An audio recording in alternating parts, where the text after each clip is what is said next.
On this video, I'm going to continue reading from Waldo Emerson's essays written in the 1800s.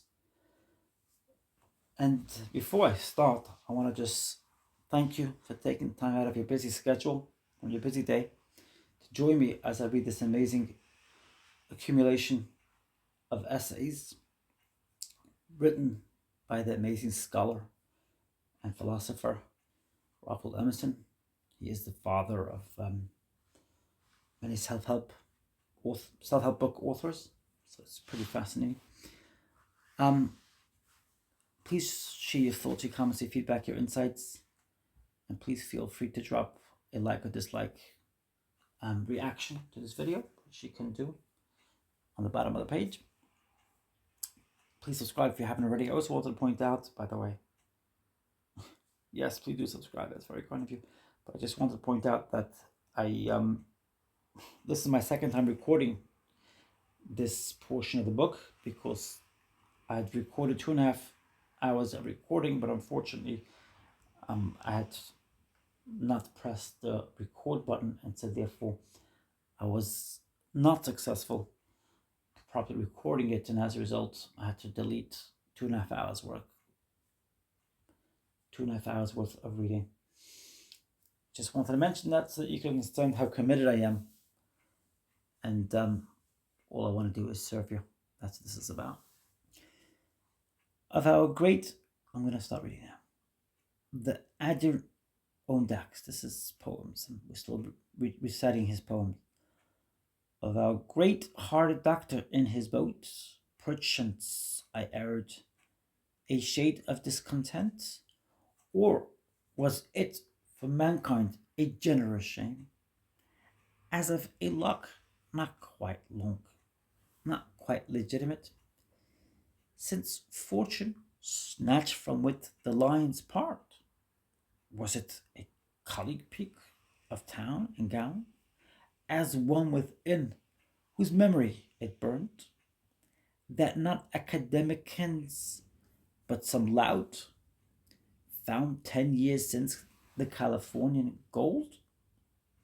And now again, a hungry company of traders led by corporate sons of trade, perversely borrowing from the shop the tools of science, not from the philosophers, hath won the brightest laurel of all time.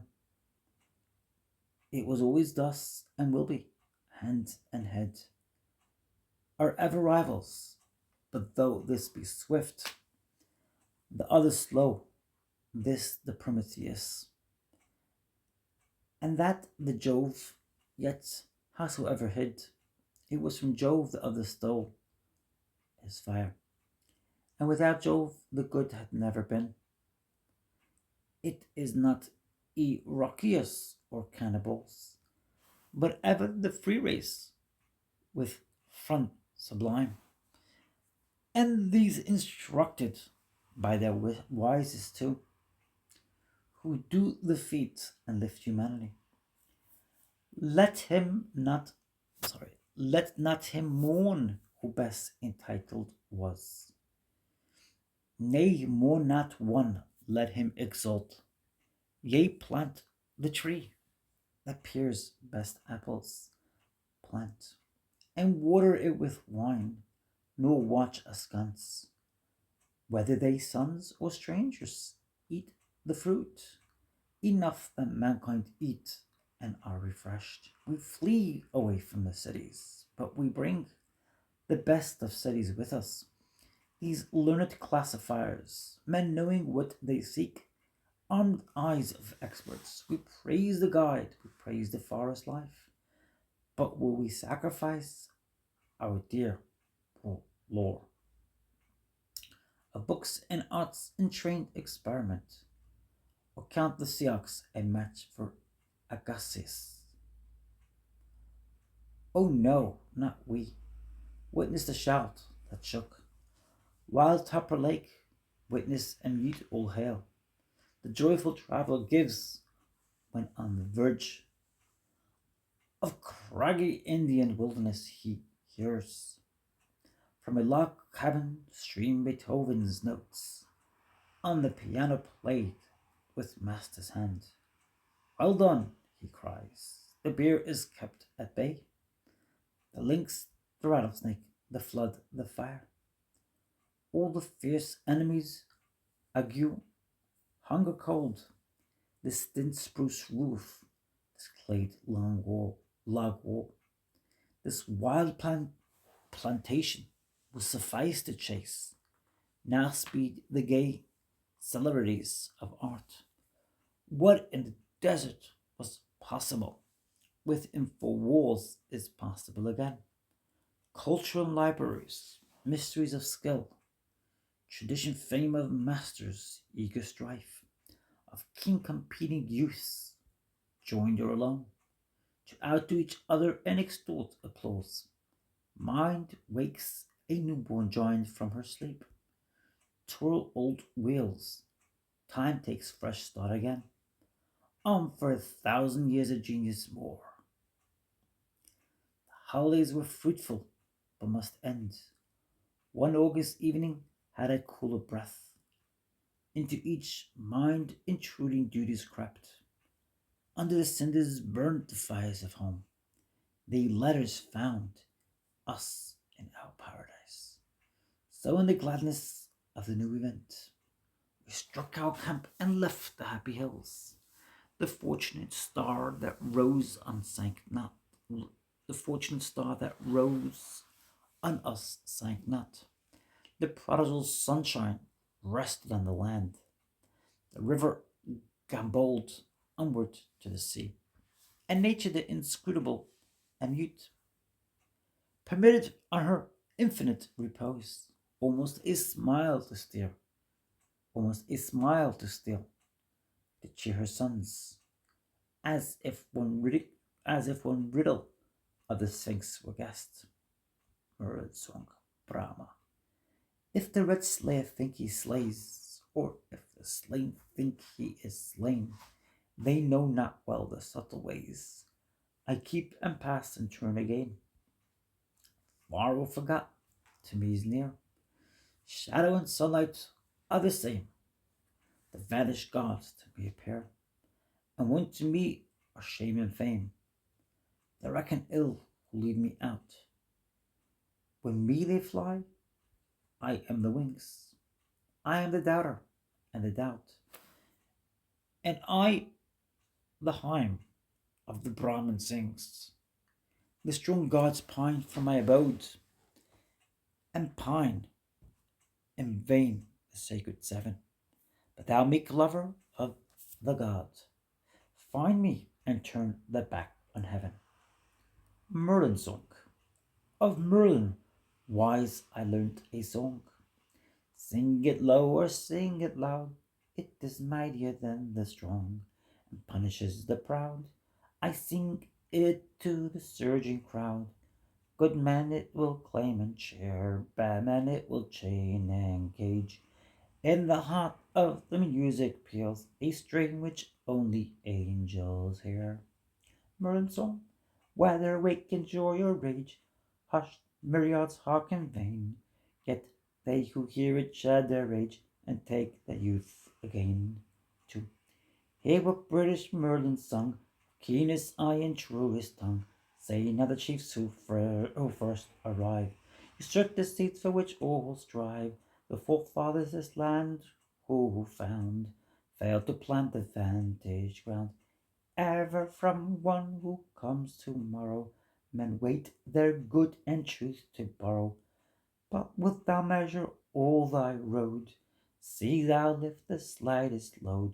Who has little to him who has less can spare, and thou, Cendilian son, beware, ponderous golden stuffs to bear. To faulty ere thou thy task fulfill, only light armed climb the hill. The richest of all lords in use, and ruddy health the loftiest muse. Live in the sunshine swim the sea, drink the wild ear's salubrity. When the star canopy shines in May, shepherd the thankful and nations gay. Music that can deepest reach and cure all ill is cordial speech. Mask thy wisdom with delight, toy with the how, yet hit the white.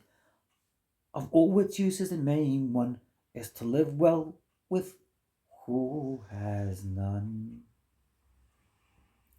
Hymn sung at the second church at the ordination of Reverend Chandler Robbins. We love the venerable house our fathers built to God. In heavens are kept their grateful vows, their dust and is the sod. Here only thoughts a light have shed from many a radiant face, and prayers of humble virtue made the perfume of the place. And anxious hearts have pondered here the mystery of life, and prayed the eternal light to clear the doubts and ear that strive. From humble tenements around came up the pensive train, and in the church a blessing found that filled their homes again. The faith and peace and mighty love that from the Godhead flow, show them the life of heaven above, spring from the life below. They live with God, their homes are dust, yet hear their children pray. In this fleeting lifetime trust to find the narrow way. On him who by the altar stands, on him thy blessing fall. Speak through his lips thy pure commands, thou heart that lovest all. Olden days. Daughters of time, the Hippocratic day. Daughters of time, the hypocritic days. Muffled and numb like barefoot dervishes, and marching single in endless file, bring diadems and faggots in their hands. To each they offer gifts after his will, bread, kingdom, stars, and sky that holds them all. I, in my bleached garden, watched the pump, forgot my morning wishes hastily, took a few herbs and apples and the day, turned and departed silent. I too late on her solemn fillet saw the scorn. Character. The sun set, but sent not his hope. Stars rose, his faith was earlier up. Fixed on the enormous galaxy, deeper and older seemed his eye. A match his suffering sublime, the tack eternity of time. His spoken words more soft than rain brought the age of gold again. His action won such reverence sweet as hit all measure of the feet. Waldo. In my garden 3 ways meet. Thrice the spot is blessed. Hermit thrush comes there to build, carrier doves to nest. Their broad-armed oaks, their copses maze, cold sea wind detain. Here salty summer overstays, when autumn chills the plain. Self-sown my stately garden grows, the winds and wind-blown seed. Cold April rain and colder snows, my hedges plant and feed. From mountains far and valleys near, the harvest sown today, thrive in all weathers without fear, while planters plant away. In cities high the careful crowds of woe-worn mortals darkling go, but in these sunny solitudes my quiet roses blow. Methought the sky looked scornful down on all who and on all was base in man, and eerie tongues that taunt the town achieve our pace who can.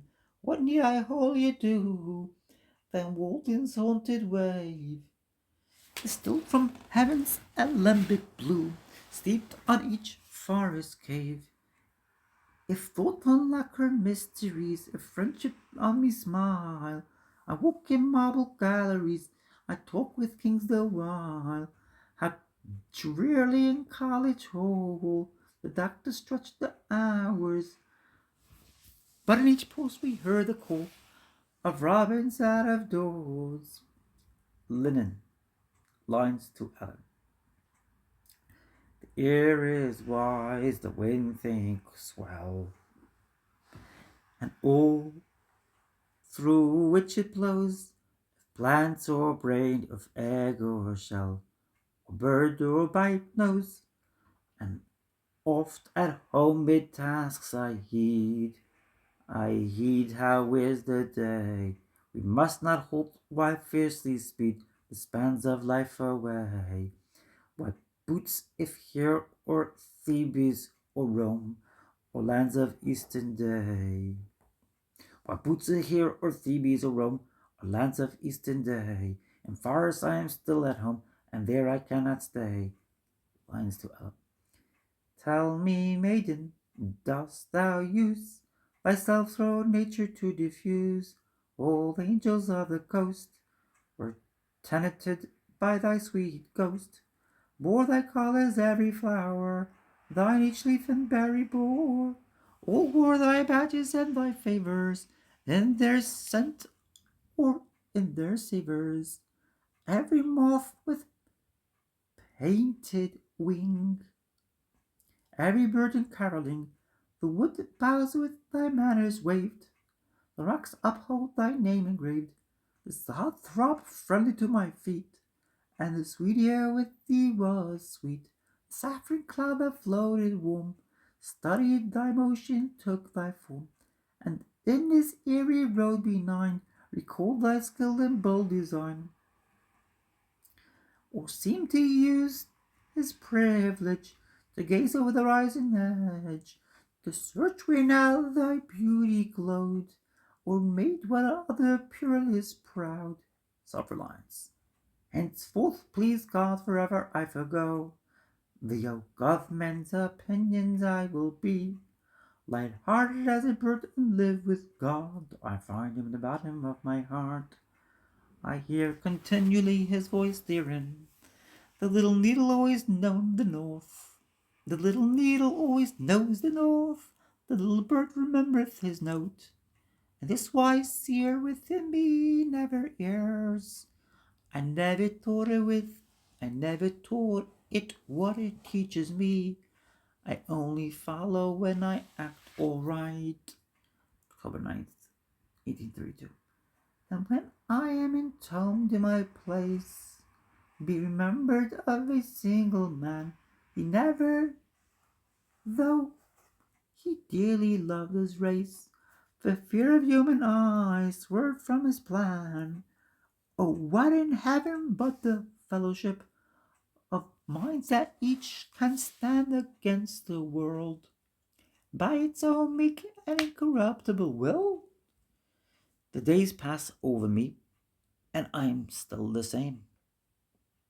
The aroma of my life is gone with the flower with which it came. 1833. Webster. Let Webster's lofty face ever on thousand shine, ever on thousand shine, a beacon set that freedom's race might gather omens from that radiant sign, from the Phi Beta Kappa poem, 1834.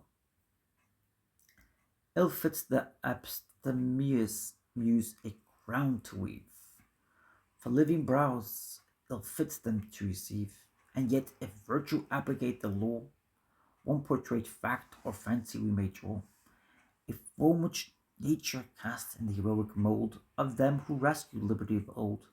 He, when the rising storm of party roared, brought his great forehead to the council board. There, while not heads perplexed with fears, the state, calm as the morn, the manly patriot sate.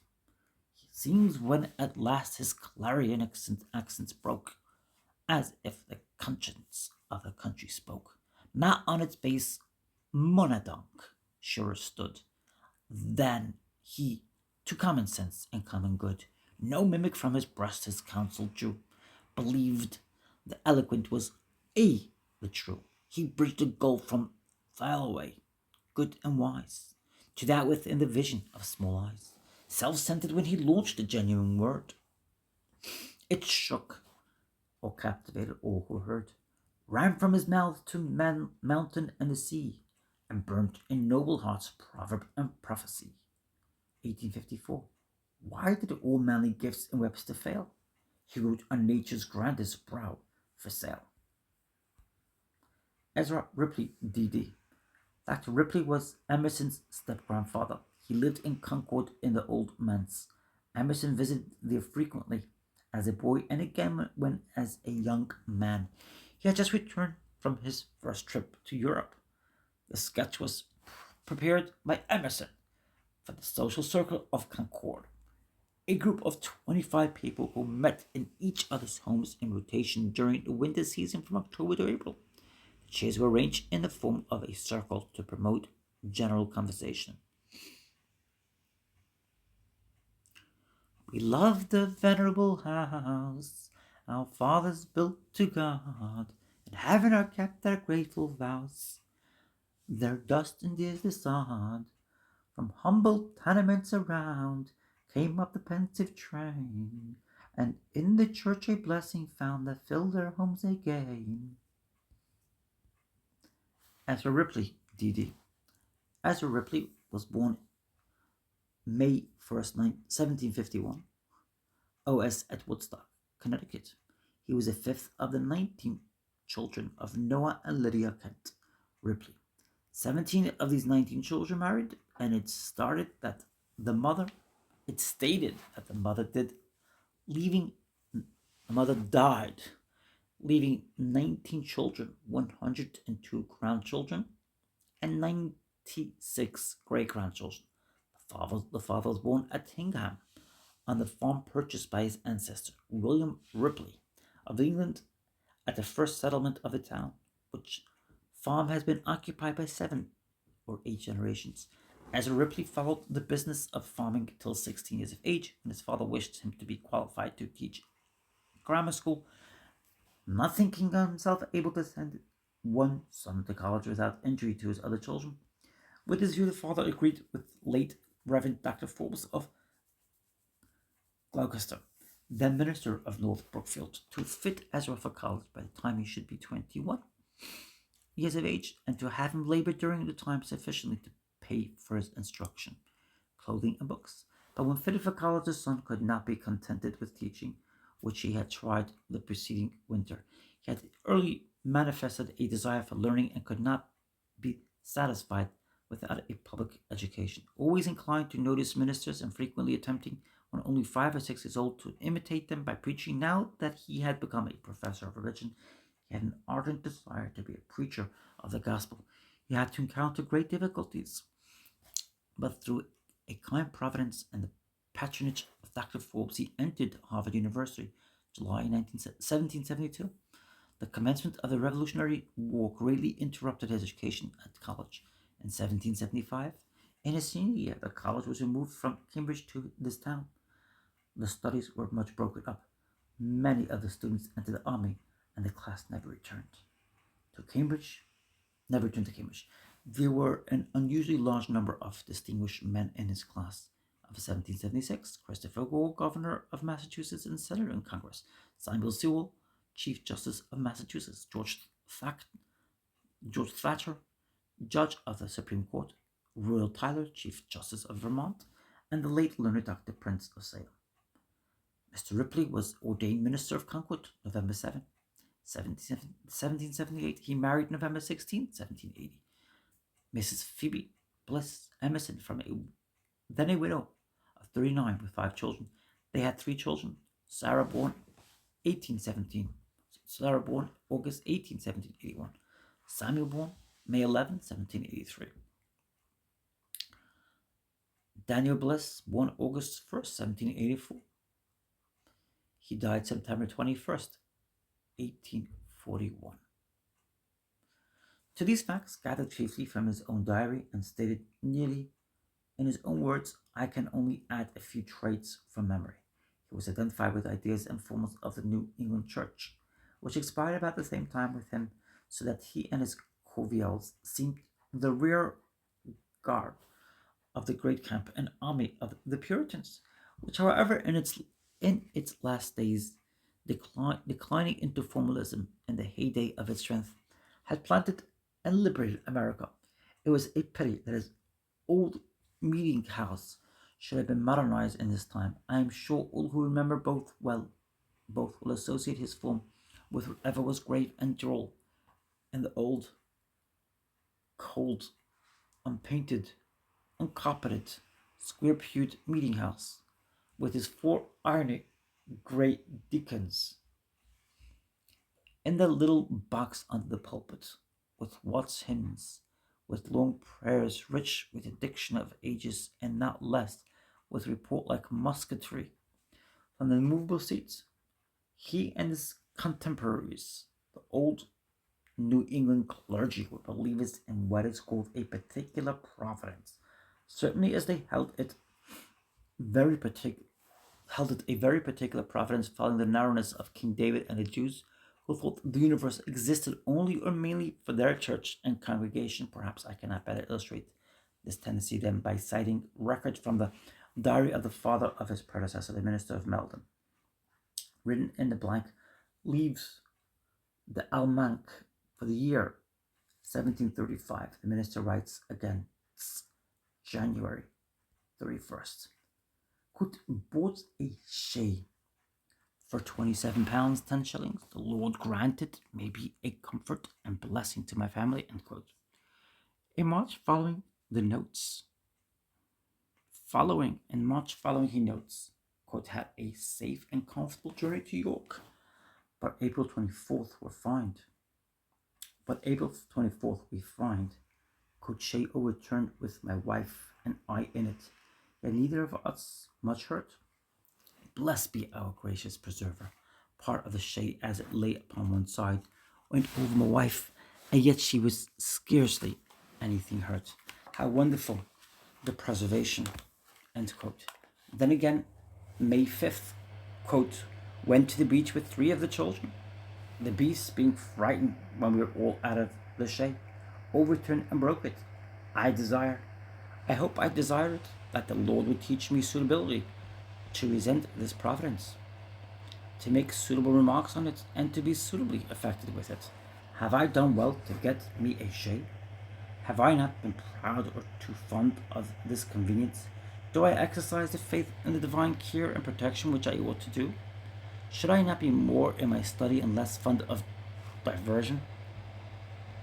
Do I not withhold more than is meet from pious and charitable uses? End quote.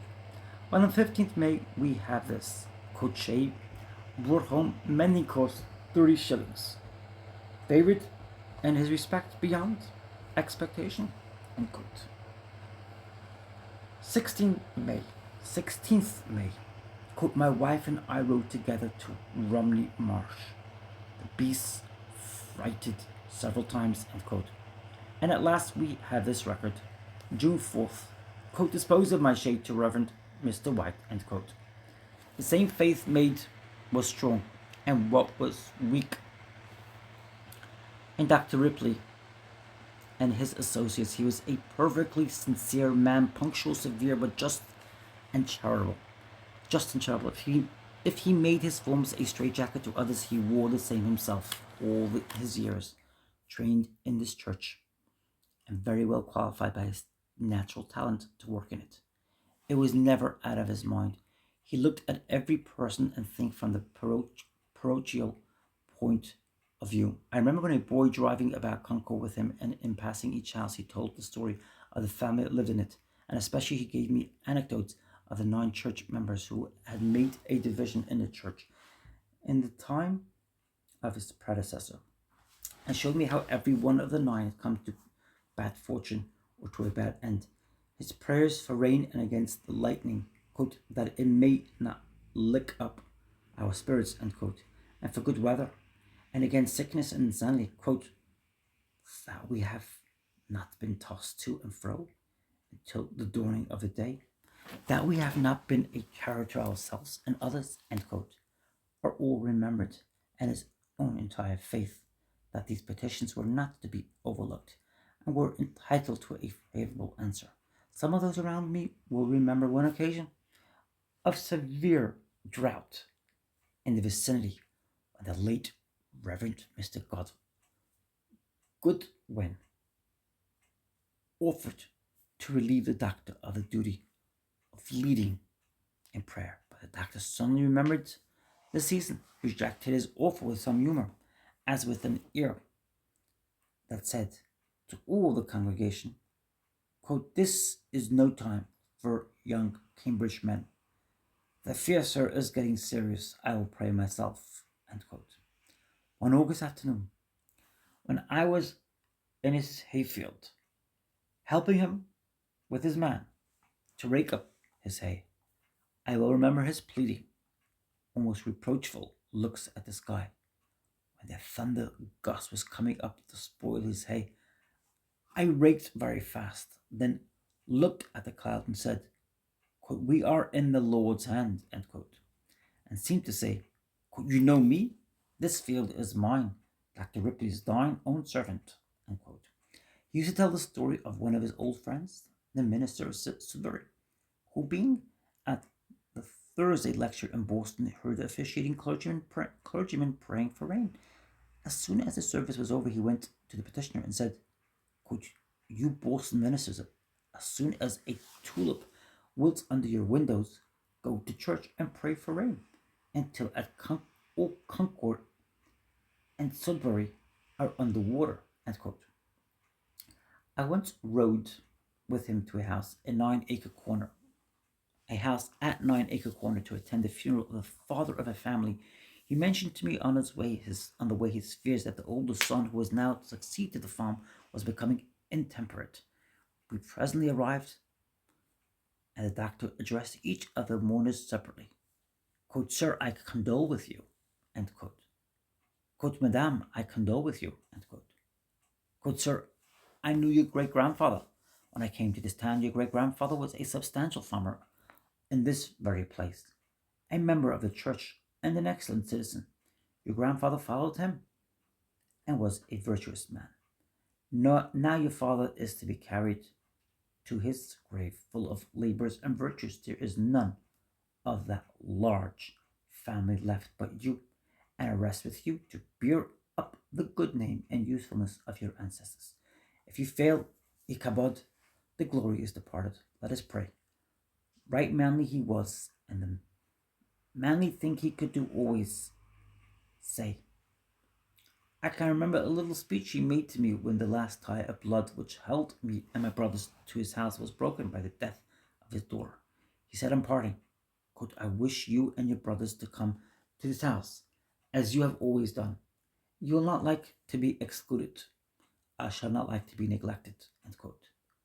When, quote, put, end quote, Mariam, after his release from the state prison, had the effrontery to call on the doctor as an old acquaintance. In the midst of general conversation, Mr. Frost came in, and the doctor presently said, quote, "Mr. Mariam, my brother and colleague, Mr. Frost, has come to take tea with me.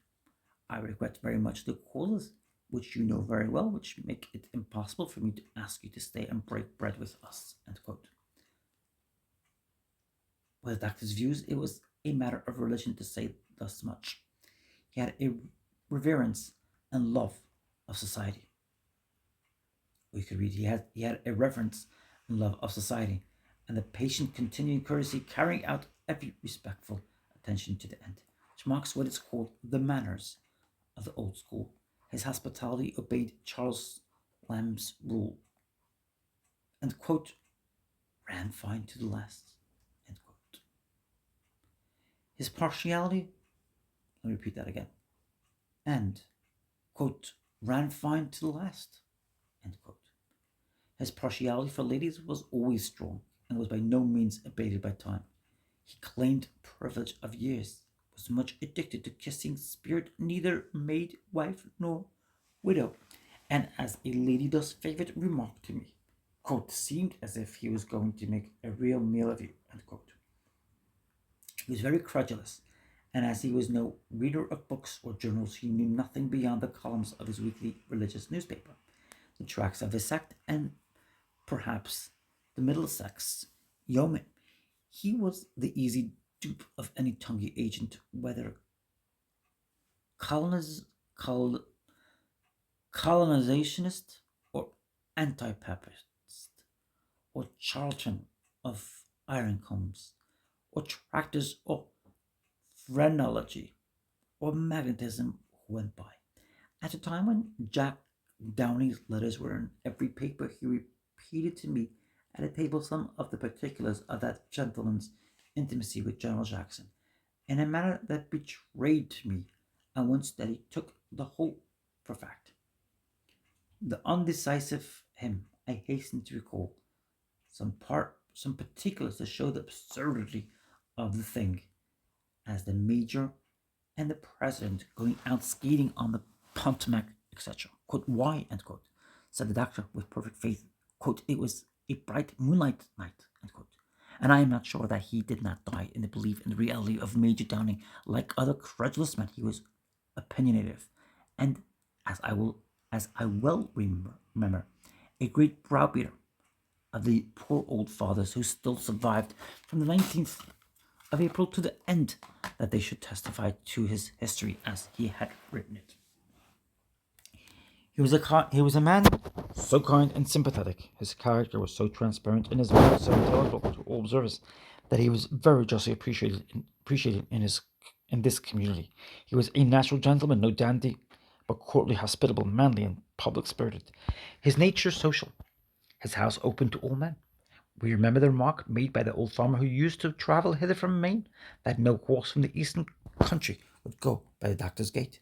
Travellers from the west and north and south bear the like testimony. His brows was serene and open to his visitor, for he loved men, and he had no studies, no occupations, which company could interrupt. His friends were his study, and to see them loosened his talents and his tongue, and his house dwelt order and prudence and plenty. There was no waste and no stint. He was open-minded, he was open-handed, and just and generous. Ingratitude and meanness in his beneficiaries did not wear out his compassion. He bore the insult, and the next day his basket for the beggar. His horse and chaise for the cripple were at the door, though he knew the value of $8 as well as another man. Yet he loved to buy dearer and sell cheaper than others. He subscribed to all charities, and it is no reflection on others to say that he was the most spirited man in the town. The late Dr. Gardner, in a funeral sermon on some parishioner whose virtues did not readily come to mind, honestly said, quote, he was good at fires, end quote. Dr. Ripley had many virtues, and yet all will remember that even in his old age, if the fire bell was rung, he was instantly on horseback with his buckets and bag. He showed even his fireside discourse traits of that pertinency and judgment, softening ever and anon into elegancy, which made the distinction of a scholar, and which under better discipline might have ripened into a Bentley or a Porson. He had a foresight when he opened his mouth of all that he would say, and he marched straight to the conclusion in debate in the vestry of the Lyceum. The structure of his sentences was admirable, so neat, so natural, so terse, his words felt like stones. And often, though quite unconscious of it, his speech was a satire on the loose, voluminous, draggle-tail periods of other speakers. He sat down when he had done. A man of anecdote, his talk in the parlor was chiefly narrative. We remember the remark of a gentleman who listened with much delight to his conversation at a time when the doctor was preparing to go to Baltimore and Washington, that, quote, a man could tell a story so well was company for kings and John Quincy Adams, end quote. Sage and savage strove harder in him than in any of my acquaintances, each getting the mastery by turns, and pretty sudden turns. Quote, save us from the extremity of cold and these violent sudden changes, end quote. Quote, the society will meet after the Lyceum, as it is difficult to bring people together in the evening, and no moon, quote. Quote, Mr. N.F. is dead, and I expect to hear of the death of Mr. B. It is cruel to separate old people from their wives in this cold weather, end quote. With a very limited acquaintance with books, his knowledge was an external experience, an Indian wisdom, the observation of such facts as country life for nearly a century could supply. He watched with interest the garden, the field, the orchard, the house, and the barn, horse, cow, sheep, and dog, and all the common objects that engage the thought of the farmer. He kept his eye on the horizon and knew the weather like a sea captain. The usual experiences of men, birth, marriages, sickness, death, burial, the common temptations, the common ambitions. He studied them all and sympathized so well in these that he was excellent company and counsel to all, even the most humble and ignorant, with extraordinary states of mind, with states of enthusiasm or enlarged speculation. He had no sympathy and pretended to none. He was sincere and kept his point, and his mark was never remote. His conversation was strictly personal and apt to the party and the occasion.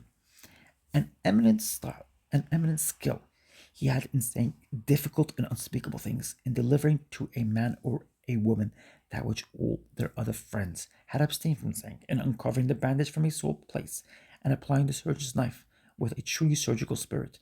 Was a man a sot or a spendthrift, or too long time a bachelor, or suspected of some hidden crime, or had he quarrelled with his wife, or collared his father, or was there any cloud of suspicious circumstances in his behavior? The good pastor knew his way straight to that point, believing himself entitled to full explanation, and whatever relief to the conscience of both parties plain speech could effect was sure to be procured. In all such passages he justified himself to the conscience, and calmly to the love of the persons concerned. He was the more competent to these searching discourses from his knowledge of family history. He knew everybody's grandfather and seemed to address each person rather as a representative of his house and name than as an individual. In him have perished more local and personal anecdotes of this village and vicinity than are possessed by any survivor. This intimate knowledge of families and his skill of speech, and still more, his sympathy made him incomparable in his parochial visits and in his exhortations and prayers. He gave himself up to his feelings and said on the instant the best things in the world. Many and many a felicity he had in his prayer, now forever lost, which defied all the rules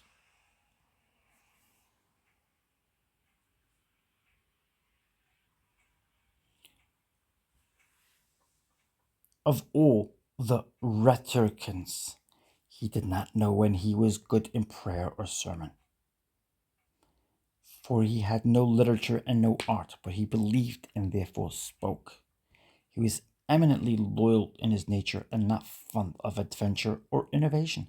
By education and still more by temperament, he was engaged to the old forms of the New England church, not speculative but affectionate, devout but with an extreme love of order. He adopted heartily, though in its mildest form, the creed and catechism of the fathers, and appeared a modern Israelite in his attachment to the Hebrew history and faith. He was a man very easy to read, for his whole life and conversation were consistent. All his opinions and actions might be securely predicted by a good observer on short acquaintance. My classmate at Cambridge, Frederick King, told me from Governor Gore, who was the doctor's classmate. My classmate at Cambridge, Frederick King, told me from Governor Gore, who was the doctor's classmate, that in college he was called Holy Ripley. Now in his old age, when all the antique Hebraism and its customs are passing away, it is fit that he too should depart, most fit that in the fall of laws a loyal man should die.